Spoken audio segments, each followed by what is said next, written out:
I'm Christy Wright, business coach and creator of Business Boutique. We're taking your calls this hour about business. How can I help you grow your business, start your business, scale your business? We've got a call from April in LA. April, what's your question for me?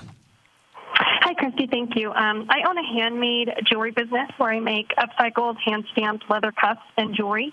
I use old belts to create cuff bracelets, as well as using other vintage pieces to create like more modern wearable pieces. Cool.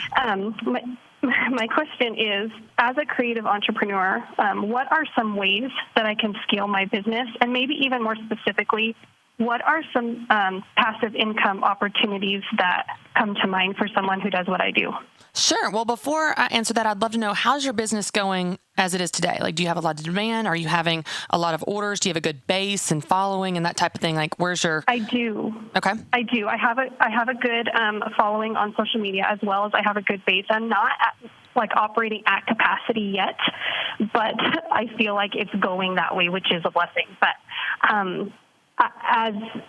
obviously I make everything that I sell, and so as it grows, I know there's like a limit to that, you know? Sure, absolutely. I only have so much time. Right, exactly. And you're kind of in that cycle where you own your job and it's the money for our work. And so if you're going to make money, it's based upon you making the jewelry. So I totally get it. I'm going to shoot around some ideas with you, and you can take the ones you like and try them out. You know your audience more than I do. So I would encourage you from the get-go to really pay attention to what types of things are they asking for? What types of things are they asking about? How do you do this? Or I want this, but this, or do you do custom pieces? Because the best business ideas always come from response to what the market wants and response to solving the problems they have, problems you didn't even know existed. And those can turn into sources of passive income depending on the format. So let me give you some ideas. One, a very easy way to increase your income and your profit margin, if your demand is there, and that's why I asked that first, is to raise your prices. And I don't know what you're charging in terms of for the market and what the quality of your pieces are, but that's a really easy way where you increase your prices, April, 20%. And it feels super scary to you, but it's negligible to your market. And instantly you're making 20% more. So that's a real easy, low-hanging fruit way. Okay. You can also start creating more high-end pieces, more expensive pieces, where you're still keeping your costs down, but the perceived value is higher, or it's a little bit more quality materials, or it's a bigger statement necklace, so it looks fancier. There's some ways for you to then increase your income in that way.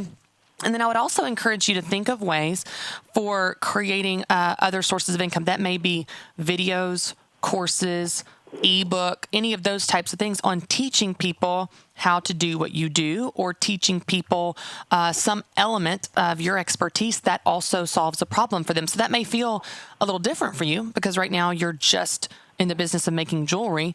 But is there something that they need help with? Is there some information they need that you have that you could package in something you create one time, and then it just continues to sell? So a great example would be, I was asked all the time, April, about how to find a business idea. So I created Business Boutique for women that have businesses. But again and again, I kept getting asked, well, how do I find my business idea? And so I created a course called Business Idea Bootcamp that was a response to what the market was asking me for. And I created it one time, but it continues to sell month after month. And I did the work on the front end. So there may be something, April, even though that's a little bit different from what you've done traditionally with creating jewelry, there may be some knowledge or experience or expertise that you have that you can share and package and sell that continues to create income for you in a different way. But the best sources of that will always be responses to what the market's asking for. So are they asking for customized pieces? Are they asking for higher end pieces? Are they asking how to do it themselves? Like, I've got my grandfather's belt, and I want to turn it myself into a statement necklace. How do I do that, April? Because they want their unique pieces that are meaningful to them. That right there would be a great way for you to teach people how to do that, because then they get to use their own vintage pieces that have that much more meaning to them in their life.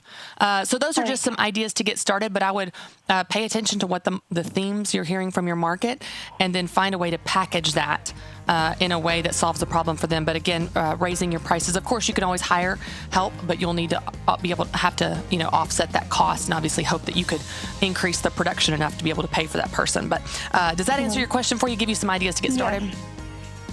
Yes, it does. Thanks, Christy. Awesome. Thank you, April.